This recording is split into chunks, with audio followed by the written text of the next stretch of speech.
ngalamin automation test lu sering lolos padahal ternyata bug yang masih muncul di production? Atau sebaliknya, automation test gagal padahal aplikasinya baik-baik aja dan akhirnya build di blok? Kalau iya, lu nggak sendirian.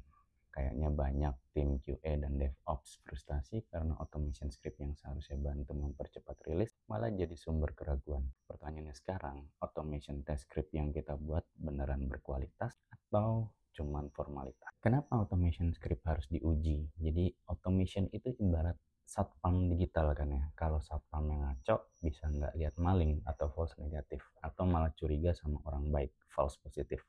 Efeknya bug lolos ke production, CI/CD jadi lambat, developer sama QA jadi kehilangan kepercayaan pada automation itu sendiri. Makanya automation test script kita juga harus dites karena dia adalah sistem yang uji sistem yang lain. Terus apa yang dites dan gimana caranya? Lalu apa aja yang perlu dicek dari automation test script kita? Pertama, code review.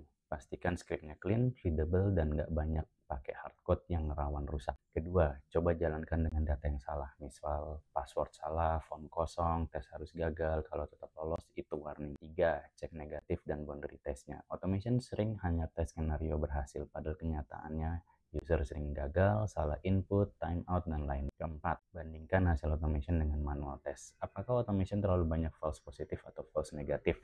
Kelima, coverage pakai tools seperti JUnit, Java Code Coverage, Istanbul, atau coverage di Python. Cek apakah decision logic di kode benar-benar sudah dites atau teruji. Kapan dan di mana automation harus diuji? Automation test harus diuji di beberapa titik. Saat pertama kali ditulis, ini yang paling awal, unit validation di lokal, saat pull request, CI trigger, atau saat regression besar, tes relevansi, dan secara berkala. Lewat dashboard observability tempatnya. Bisa di lokal, CI/CD pipeline, GitHub Action, GitLab, Jenkins, atau tes monitoring dashboard seperti Alur, report portal, atau custom Grafana. Bagaimana mengukur kualitas automation test? Apakah automation test kita itu udah bagus atau belum? Nah, coba deh lu bikin 5 indikator. Pertama adalah stability rate. Kita set stability rate di atas 95%. Ini artinya tidak flaky. Kita bisa set targetnya meningkat mulai dari bulan ke bulan, minggu ke minggu, sampai quarter per quarter. Yang misal awalnya 95%, kita set nanti bulan depan harus 98%. Kemudian execution time. Ini kita bandingkan dengan waktu manual testing. Misalkan contohnya sekarang smoke testing kurang dari, kita set start automation kurang dari 5 menit yang biasanya 2 jam. Regression kurang dari 30 menit yang biasanya kalau manual hampir 6 jam. Kemudian yang ketiga, bug sketching rate. Automation berhasil deteksi bug sebelum manual test. Kita bandingkan manual testingnya berapa, automationnya berapa. Ini kita set kualitasnya. Kita set angkanya lalu kita hitung. Kemudian yang keempat adalah maintenance effort. Gampang diubah nggak kalau flow UI kita tiba-tiba berubah? Jadi kalau misalkan flow UI-nya cukup dynamic, kita bisa pertimbangkan tuh, kita perlu nggak buat automation UI di sisi itu. Kemudian skenario coverage, bukan cuman line coverage-nya, tapi juga journey dan logic. Kalau automation lu masih bikin developer marah-marah, mungkin bukan developernya yang marah-marah atau yang rewel, tapi automation kita yang perlu dibenahin. 5 indikator tadi lu bisa bikin dalam versi quality dashboardnya. Kayak misalkan automation test kita itu passing rate-nya berapa, failure rate-nya berapa. Lalu lu bisa tracking juga callback failure rate ketika setiap di running itu berapa persen.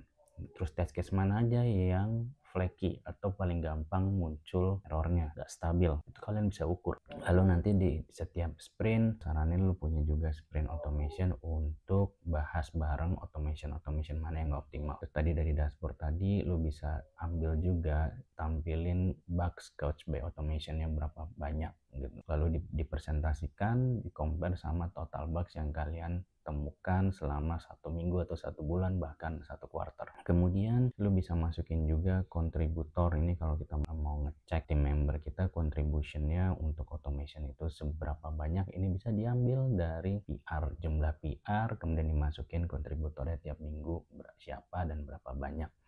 Kemudian kalian bisa set juga test case yang stability rate-nya berdasarkan domain itu bagus. Terus banyak ya, misalkan test case yang critical, priority-nya seperti apa, kemudian kalian tampilkan di sana.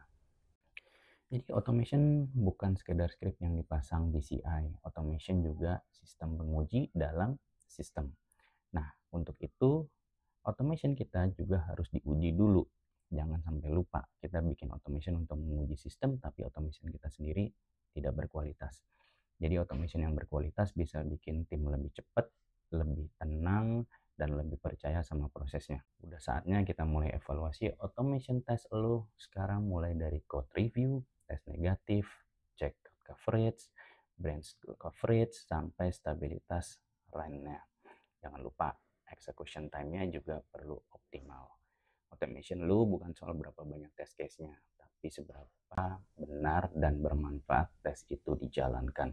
Terkadang jumlah automation test yang sedikit tapi menyeluruh lebih baik daripada jumlah automation test yang banyak tapi impact-nya kecil.